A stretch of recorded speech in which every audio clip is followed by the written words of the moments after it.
So it's Monday morning, August 3rd. I am on my way to work. I'll be commuting to work on the Springfield all this week.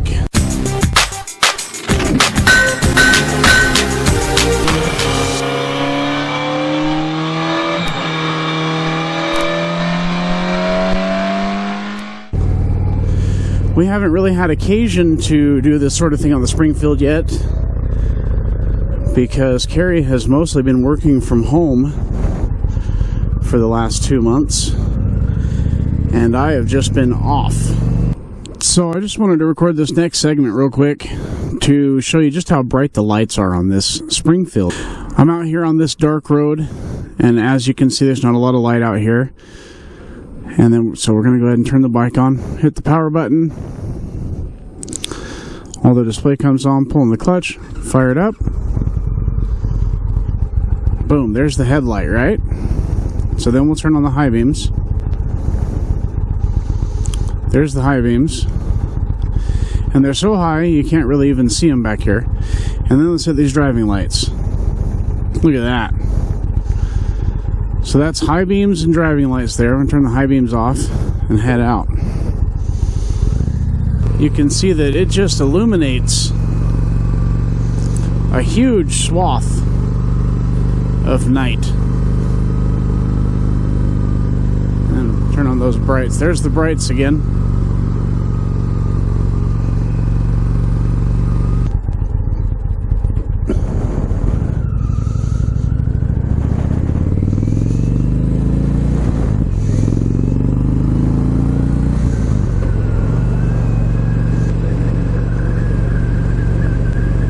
So what you're looking for in a commuter, I think, is a bike that's got manageable low-end power so that you can navigate it on surface streets and get through traffic and that sort of thing without having to really be careful with your throttle or whatever.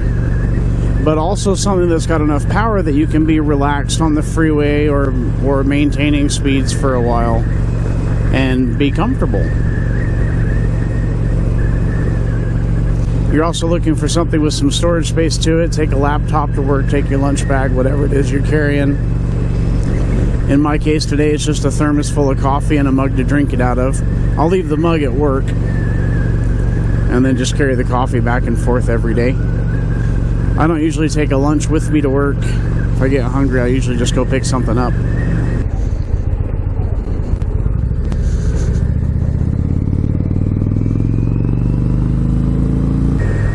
One thing I really like about commuting on this bike, and one thing I like about these ape hangers, is how it gets these mirrors up so high. These mirrors are like eye level with me. I have a great picture of the road behind me in them. A little vibraty, of course, but just an excellent picture of the road back there. And I'm owing that to the ape hangers. I don't necessarily like having my arms up so high. It doesn't feel quite natural to me. I know that's something you get used to, and I can see where it would have its benefits, but what really gives it an advantage to me is just getting those mirrors up. I like that.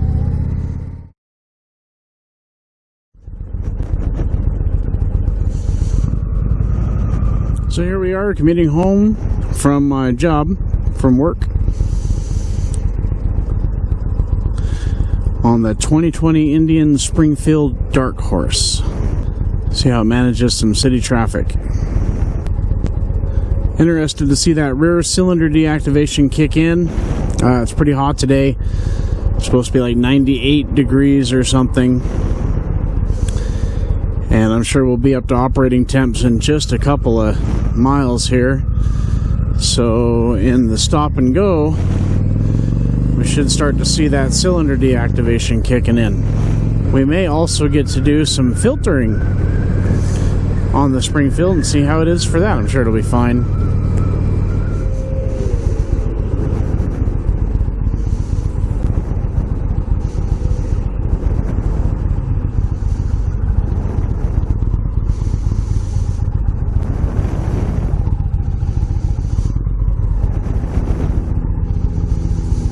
We're just going to filter up as far as we can here.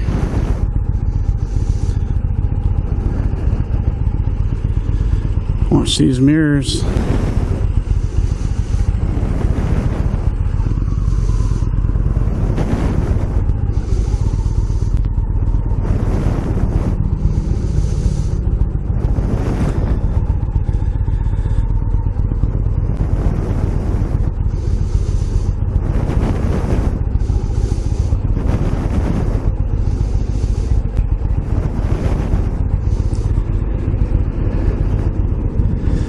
Wow, that was freaking awesome. Got some emergency vehicles up ahead, coming this way. I guess nobody else has to pull over for emergency vehicles, but we sure do.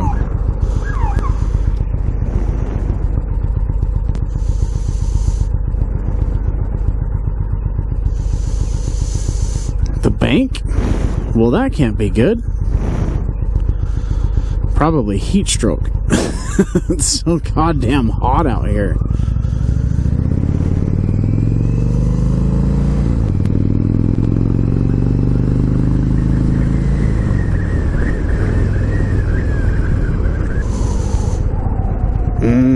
Gizzards and night crawlers. Let's hope they're in different containers, yeah?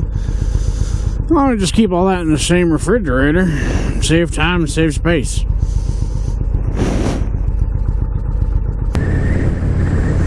Give a little smidsy there. And please don't run me over.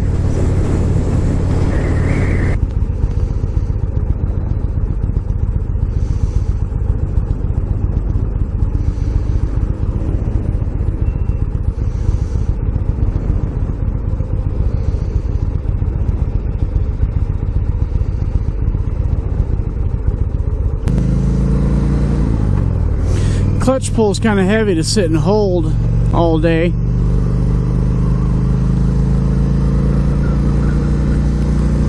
may find yourself kicking it into neutral while you're waiting at a light rather than holding onto this heavy clutch. But, I mean, you're not supposed to do that. You're supposed to always be ready to move out, so we all got decisions to make. Now, one of the things here I want to show you is these self-canceling turn signals. So you see my left turn signal's on. I won't touch it. So we come around the corner here. And it should cancel itself. I don't know what the threshold is for how sharp you have to turn the bars. Or if the bike has to lean a certain degree. Or what it is. But I've got it to work, I don't know, half the time, maybe. So here we go, we make our left turn. We get a good lean going, a good bar turn. There you go, see? Turn signal went off. So that's pretty cool.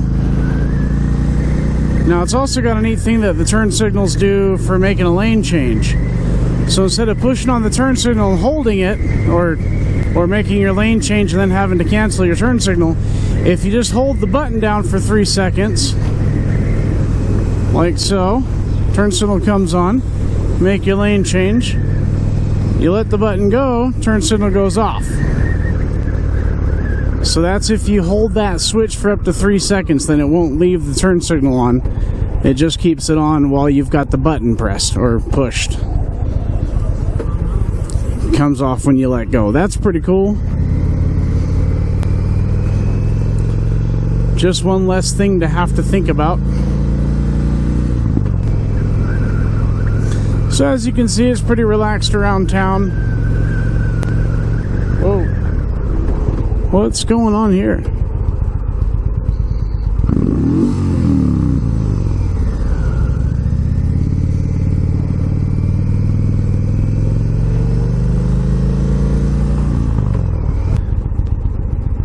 So it should be doing the cylinder deactivation thing now.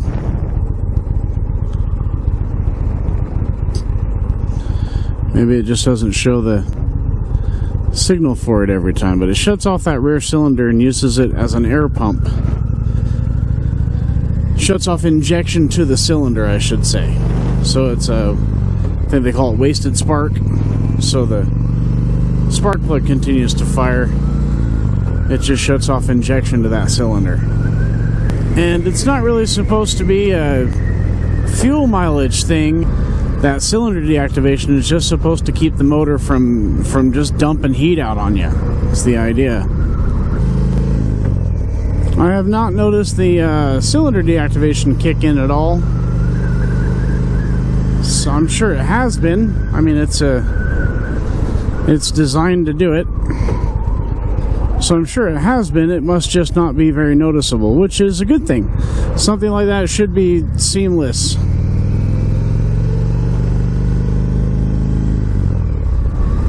So there we go. I've been commuting all week on the Springfield. Again, it's not a very long commute. But it is through town. And I don't really have anything to complain about commuting on the bike. It's a little big for going around town day after day after day, but it's easy to hold up and easy to flat foot on, and whatever black magic Indian motorcycle is using to keep the center of gravity on these things so low, I mean, it makes it manageable, you know. So it's not like stressing out over having to come to stops at stoplights or anything else like that. It's just so manageable, and it's nimble, even for as big as it is. So no complaints there at all. It wouldn't be my first choice for if you're going to be commuting a lot, but it can do it, and it can do it comfortably, and it can take your coffee thermos and your lunch bag and your laptop or briefcase or both in the large saddlebags back there, and they're remote locking, so that's nice, and no complaints.